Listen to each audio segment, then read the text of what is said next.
Another thing we have seen in silicon, for the first time, it has been demonstrated it's possible to generate third harmonic generation in silicon. This is an example of green light being generated on a photonic crystal built into silicon. Another example also coming out of the silicon world, this is a silicon wire, also a few nanometers, 100 nanometers in width, a few millimeters in length, and what has been demonstrated here for the first time is parametric amplification. It has been performed in the far infrared, but at least we have strong amplification now for the first time on a silicon wire waveguide. Another very nice example that now silicon related or comes out of the silicon activities here is, for instance, this time compression. What we see here basically is an initial signal on the order of several thousands of picoseconds, the red one, which is converted into a blue one within that compressed down to 40 or 80 picoseconds in length. So the idea is we start off here with a signal, a 10 gigabit signal with cheap technology, then use a mode lock laser that gets chirped in a fiber, and that basically maps this narrow signal because it's chirped and goes through the fiber, through the dispersion. It gets a delay depending on the frequency, and it maps basically this signal onto a larger spectral range that's actually delayed by the time of the various pulses. Going through the same chip, silicon chip, a second time will map it back, but this time the dispersion is chosen differently, and this is why we basically can build a time lens. This was a very nice demonstration by Cornell University, published in Nature this year. Well, and finally, let me point out on the post-deadline paper that's going to be shown here at this conference.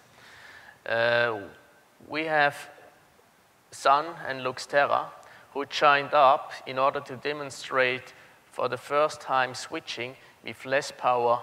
I think it's even the lowest power ever demonstrated. A typical state-of-the-art energy that we need to generate 1 bit optically is 5 picojoule per bit. Now, in silicon, they have implemented a CMOS-compatible chip with something like 400 femtojoule per bit. This is a factor 10 decrease in energy, and this is an important issue because already today, the energy consumption of photonics communication costs us about 1 to 2% of the total electric energy. But given the fact that we have an increase of communication bandwidth of a factor of 1,000 every 10 years, we basically need to do something. So far, the energy consumption in communication was negligible. But with that pace of increase that we see in our community, we need to do something. And this is one step towards it. Now let me come to 2 final papers. Not just silicon is making progress, also indium phosphide. For the first time, we have heard or have seen this year a paper on an 8x8 monolithic tunable optical router. And just to give you a picture, this is a picture I usually use for my students to say what it means to route. Routing means taking a signal, splitting up into various channels, reading the header, processing it, and tuning it to a new wavelength.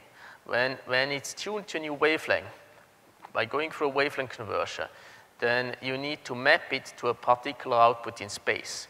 For instance, the pink wavelength is now mapped to this output. If I choose a blue wavelength, it maybe would have been mapped to another output. This way I can basically map information from one port to another port by using a wavelength converter. Typically, such a 40 gigabit router would take up half a rack of a unit. Now what we have got here is a simple chip of a few millimeters in length.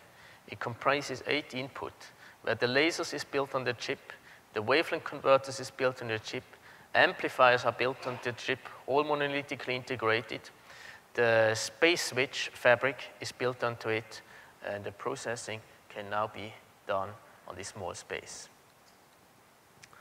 A last picture here, a 16 by 16 quantum Balester switch. Also, this is a switch fabric on a single chip. It comprises many elements in order to map any input to any output. It's a competing technology, and again, a few millimeters of length, that's what this device is. So let me thank you. And I should have to say, many more important work has been done this year, yet it's not impossible to cover it all, and that's maybe exactly why we need you in our community. Thank you.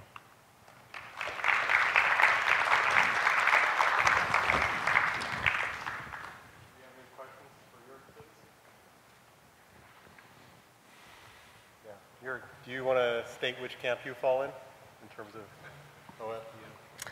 I've decided I'm falling in the camp of OFDM because electronic is not my business. And OFDM can really done fairly easily in the optical world. I believe in optics. All right. Thank you again. And now we're at our last talk. That is The Secret Life of the Retina, which is from the Vision Science Division.